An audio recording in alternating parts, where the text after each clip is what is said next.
how to fix TikTok app not working on Samsung phone.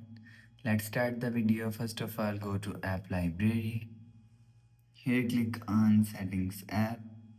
Now in setting, scroll down, and click on apps.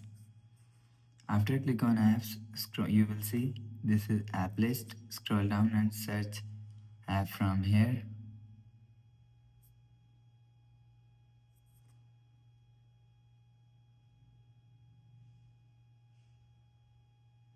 You will see TikTok app is here. Click on TikTok app. Scroll down and click on storage. So click on clear cache. After click on clear cache, click on clear data. After the process, you will see your problem is solved. So if it's still not solved, so reinstall your TikTok app. After you install TikTok app, you will see your problem is solved. So that's how you can TikTok app not working on Samsung phone. If you like the video, please subscribe. Thanks for watching.